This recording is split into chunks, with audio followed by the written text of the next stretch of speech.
Please note that if you currently have a 760 credit score or better, you can safely skip part 1 and 2 of the personal credit scoring tutorial chapters and fast track your new debt-free plan by moving to the next chapter in this series, where you'll begin learning all about debt weapons. Now, of course, we invite you to come back and revisit this or any other chapter in this series at any time.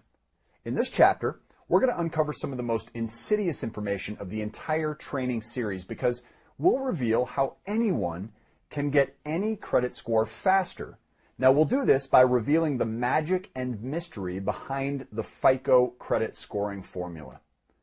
Once you complete this and the other part to this chapter, the remaining chapters will demonstrate that a minimum credit score of 700 or better will unlock the power of debt weapons and how to use them easily and safely each month. Debt weapons allow the average person or business owner to do things like invest in or rehab real estate far more quickly, eliminate debt and prevent hundreds of thousands in interest costs, and considerably enhance cash flow. You'll begin learning the ins and outs of debt weapons and how to put them to use in the short videos following these. Please remember to share this powerful free education by sending the website to your friends, your family, your clients, and coworkers. We can even show you how to get ongoing coaching for free by referring your loved ones to these free classes. In the videos following this chapter, you'll see the exact steps that Dan and Megan Albright followed in a plan that they built through our coaching program by using their credit to access debt weapons and build a plan to avoid nearly 80% of the interest that they will pay the banks on massive amounts of both non-mortgage and mortgage-related debts. You'll also see them eliminate their mortgages on their primary residence and other properties in a fraction of the time and save over $200,000 in interest costs on just one financed property alone. Now, their plan could never be possible without a general education about the mysterious and often confusing personal credit scoring system. I should point out that once you've watched all these short tutorial chapters, we appreciate your feedback because it helps us continually improve the content that we're bringing all of our visitors, which unfortunately is not taught in schools. So for a limited time, we'll send you a free e-copy of Edward Jamison's book called Even the Score once you submit your feedback form. Edward Jamison is one of the most respected credit attorneys in the world, and we've been lucky enough to work alongside him and John Olsheimer, one of the original creators of the FICO credit scoring algorithm, as well as Joel Pate, Ty Crandall, Mike Citran, and several other innovators of the credit scoring industry for the past decade, which ultimately led to the inception of the 760 Club. Now, the 760 Club has been called one of the most advanced credit scoring education and enhancement programs in the country. And we're very excited to bring a two-part tutorial to you of that here today. Now, the book will help fill in some of the details that we just won't have time to cover in these short videos. But there's one more thing. By pressing the button and answering just a few brief feedback questions, you'll also receive your own free Cash Flow Cruncher tool. This Cash Flow Cruncher is an important tool that's used throughout these videos to help you apply the fantastic techniques that are demonstrated in this training series.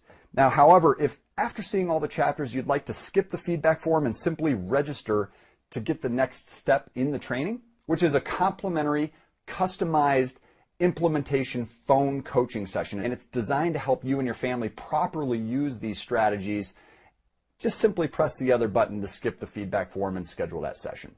Now, after delaying for years, the credit industry finally agreed to provide consumers like us access to our personal credit scores, typically for a cost.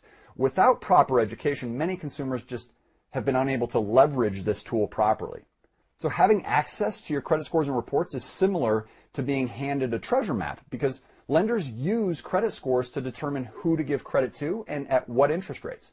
Now, knowing how to read your credit map can be very empowering. If your scores are low, you can take steps to improve your credit worthiness, and if your scores are really high, you can take key steps to protect and leverage them in order to reach your goals far more quickly. Now, to begin understanding credit, you must learn that not all credit scores are the same. This means that when you go to a website and you pull your credit, you may not be looking at the same score that the banks look at. This is because the companies who sell your credit scores each have their own unique calculation to process your credit history. Therefore, the calculations vary significantly between companies sometimes, and in some rare cases, the difference between these scores can actually be detrimental to you. According to Fair Isaac, 90 of the top 100 largest U.S. financial institutions use the FICO credit score to make consumer credit decisions. The FICO score is a number that summarizes your credit risk, and lenders use it to make credit decisions such as your borrowing strength and the interest rate that you'll get when you apply for a loan. Now I'm going to teach you the right place to access your FICO credit score without a costly inquiry, which will harm you. A credit score is no more than a numeric calculation of your credit history compiled by three major primary credit bureaus. Those are called Equifax, TransUnion, and Experian. Most of us learn about those over time. Using formulas that these guys developed from the behavior patterns of millions of borrowers, lenders are able to assess the risk of extending you credit or lending you money. The formula looks at such things like outstanding balances in relation to your total available credit, or late payments, or the average age of accounts. Now, the more traits that you share with people who have proven to be low credit risks, the higher your credit score. FICO scores range from 300 to 850 points. And the lower the score, the higher the speculated risk to the creditor. To qualify for the best loans, borrowers generally need scores above 760, and anyone with scores below approximately 620 will pay significantly higher interest rates and may not even be able to obtain the loan. The minimum credit score that's needed to achieve the best results of using debt weapons, like we demonstrate in this series, is a 700 low FICO score. Now, because every lender has different models of what's acceptable, there's no standard scale, and some of our coaching members have achieved great results with slightly lower scores than a 700. Now, some viewers are even surprised to learn that the average FICO score, according to Fair Isaac, is approximately a 725. If you currently have a score which is lower than what you want or need, just make sure you watch part 2 of this chapter, because we'll start discussing great ways to drive the scores higher proactively. Now, keep in mind that lenders look at many things when they make a credit decision about you that go beyond just your credit scores. And that includes things like your income or how long you've worked at your present job or the kind of credit that you're requesting.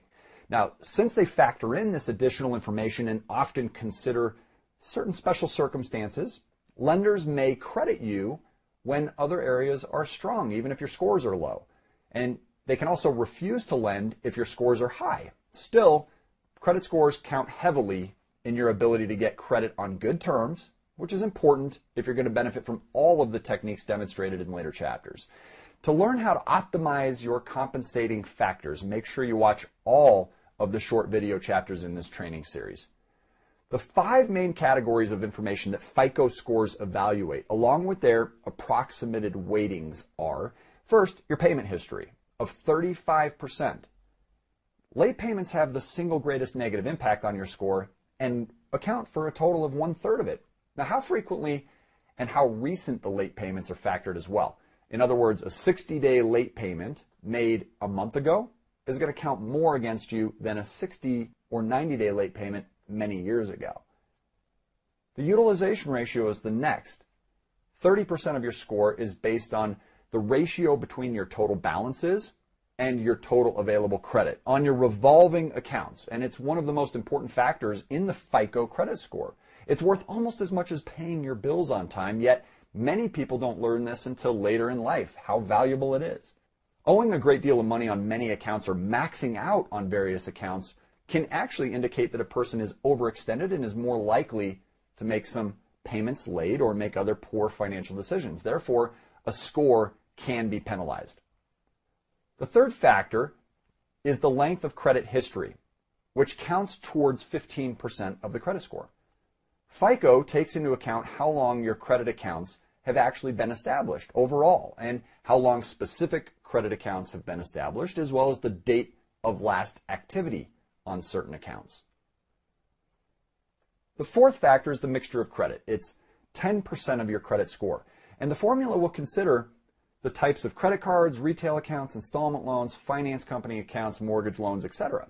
Your score will take into account what kinds of credit accounts that you have, how many of each, and the score also will look at the total number of accounts in aggregate. And the final factor of your credit score is the new credit and inquiries, which is 10%. Research has indicated that opening several credit accounts in a short period of time does represent greater short-term risk, especially for people that don't have an extended or long credit history. Multiple requests can reduce your score because it looks like you're either trying to get a high amount of credit, possibly because of cash flow challenges, or that you're being rejected by other lenders and you're needing to apply elsewhere. You'll also begin to learn how often you should apply for new accounts and debt weapons in the next few chapters. Now, coming up in part 2 of this chapter, what we're going to do is teach you how to take immediate action in order to optimize all 5 of these credit scoring factors. And what that does is it raises less than perfect credit scores quickly, and it protects high credit scores from lowering when making specific credit decisions. Learn how to join the 760 Club for life, and if you're enjoying the quality of the free information, don't forget to share a link to this full training series to your friends, family, clients, and coworkers. Please tune in to part 2.